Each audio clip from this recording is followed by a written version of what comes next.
Sa Re Ga Ma Pa little champion season 5 டைட்டிலை win பண்ணதுக்கு பிறகு அபிஷேகாவுக்கு தன்வி கால் பண்ணி எமோஷனலா பல விஷயங்களை ஷேர் பண்ணியிருக்காங்க.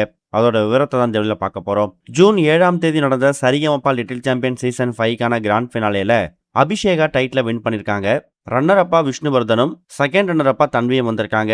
இந்த ஒரு ரிசல்ட்டை ஒரு சில பேர் ஒரு ஃபேரான ரிசல்ட்டா எடுத்துக்கிட்டாலும், ஒரு சில பேர் குறிப்பா தன்வி, வர்ஜா, சுமன்ராஜ் இவங்கள ஃபாலோ பண்ணக்கூடியவங்க இது ஒரு ஃபேரான ரிசல்ட் கிடையாது. ஜட்ஜஸ் எடுத்திருக்கக்கூடிய இந்த ஒரு முடிவு ரொம்ப ஒரு அன்ஃபேரா இருக்கு.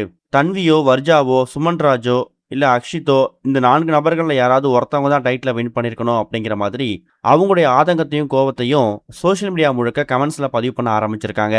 எக்கச்சக்கமானவங்க தன்விக்கும் வர்ஜாவுக்கும் பர்சனலா மெசேஜ் பண்ணி கால் பண்ணி எதுக்காக உங்களுக்கு டைட்டில் கொடுக்கல, நீங்களும் அபிஷேக் அளவுக்கு ஈக்குவலா தான் பாடினீங்க. ஃபர்ஸ்ட் சாங் அபிஷேக் நல்லா பாடினாங்க, செகண்ட் சாங் அந்த அளவுக்கு பெருசா அபிஷேக பெர்ஃபார்மன்ஸ் பண்ணல. ஆனா தன்வி அவங்க பாடின 2 பாட்டையுமே அடிச்சு தூள் கிளப்புற மாதிரி தான் பாடினாங்க, அவங்களுக்கு கொடுத்துருக்கணும் அப்படிங்கிற மாதிரி சில கருத்துக்கள் பரவிட்டு இருக்கு. இப்படிப்பட்ட விமர்சனங்கள் கண்டிப்பா அபிஷேகாவுக்கும் தன்விக்கும் ரீச் ஆயிருக்குதாம். ஆனா அவங்க அதை பெருசா எடுத்துக்காம ஒரு ரியாலிட்டி ஷோ அப்படிங்கும் போது அதில் ஜெயிக்கக்கூடிய நபர்களை சில பேருக்கு பிடிச்சிருக்கலாம், சில பேருக்கு பிடிக்காம இருக்கலாம். அப்படி வரக்கூடிய அந்த மிக்சட் ரிவ்யூஸை நம்ம பாசிட்டிவாக எடுத்துக்கணும் அப்படிங்கிற நோக்கத்தில் தான் தன்வி அப்புறம் அபிஷேகா இவங்க 2 பேருமே மூவ் ஆன் பண்ணி போகிறாங்க.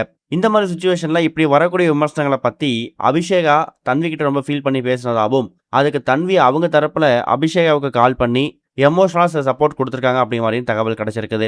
அப்படி அபிஷேகாவோட ஃபேமிலி கிட்ட, குறிப்பாக அபிஷேகா கிட்ட தன்வி பேசும்போது, நீ எதை பற்றியும் கவலைப்படாத, நீ வந்த நோக்கம் உனக்கு நிறைவேறிருக்கு. கிராமத்துலேருந்து வந்திருக்கக்கூடிய எந்த விதமான பாட்டு பின்னணியும் இல்லாமல் சரியாக பாட்டு கற்றுக்காம வந்து பாடி இந்த அளவுக்கு டைட்டில் வின் பண்ணுறதா சாதாரண விஷயம் கிடையாது. அப்படி ஒரு சுமாராக பர்ஃபார்மன்ஸ் பண்ணி வின் பண்ணியிருந்தாலும் மக்கள் உனக்கு இந்த சப்போர்ட்டை கொடுத்துருக்காங்க. ஜட்ஜஸ் மட்டும் இதை முடிவு பண்ணலை, மக்கள் ஓட் போட்டு உன்னை ஃபினாலேவுக்கு அனுப்பி வச்சது மட்டும் இல்லாமல் நீ ஜெயிக்கணும் அப்படிங்கிற நோக்கத்தில் உனக்கு ஃபினாலே ஓட் போட்டு உனக்கு டைட்டில் அப்படிங்கிற பட்டத்தை கொடுத்துருக்காங்க. நாம் ஒரு விஷயம் பண்ணும்போதோ இல்லை ரொம்ப ஃபேமஸ் ஆகும் போதோ, நம்ம டிவியில் சின்ன திரையில் வரும்போதோ நம்மளை பற்றி சில விஷயங்கள் பாசிட்டிவாகவும் வரும், நெகட்டிவாகவும் வரும். நம்மளை அக்செப்ட் பண்ணிக்கிட்டு நம்மளோட ஃபாலோவராக இருக்கவும் செய்வாங்க. நம்மளை பிடிக்காதவங்க நம்மளை பற்றி சில விமர்சனங்கள் வைக்க தான் செய்வாங்க. நம்ம அதை பற்றி கவலைப்பட வேணாம். எங்களை பொறுத்த வரைக்கும் நம்ம 6 பேருமே டைட்டில் வின்னர் தான். அதில் எங்களோட நீ கொஞ்சம் நல்லா பாடிட்டதால உனக்கு இந்த டைட்டில் வின்னர் கிடச்சிருக்குது. உண்மையாகவே உனக்கு கிடச்சது நான் ரொம்ப சந்தோஷமாகவும் பெருமையாகவும் ஃபீல் பண்ணுறோம். டாப் 3ல் ஒரு ஆளாக வந்ததே எனக்கு பெரிய விஷயம். நான் ரொம்ப ஹாப்பியாக இருக்கேன். நீ எதை பற்றியும் ஃபீல் பண்ணாத.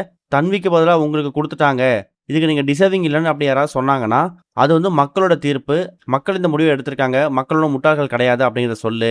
கண்டிப்பாக இந்த டைட்டிலுக்கு டிசர்விங்கான கண்டஸ்டன்ட் தான் அப்படிங்கிற மாதிரி இந்த மாதிரி நேரங்களில் அபிஷேகாவுக்கு தன்வி ரொம்ப ஒரு எமோஷனல் சப்போர்ட் கொடுத்துருக்காங்களாம். இதை பற்றி நீங்கள் என்ன நினைக்கிறீங்க அப்படிங்கிற கருத்துக்களை மறக்காமல் கமெண்ட்டில் மென்ஷன் பண்ணுங்க.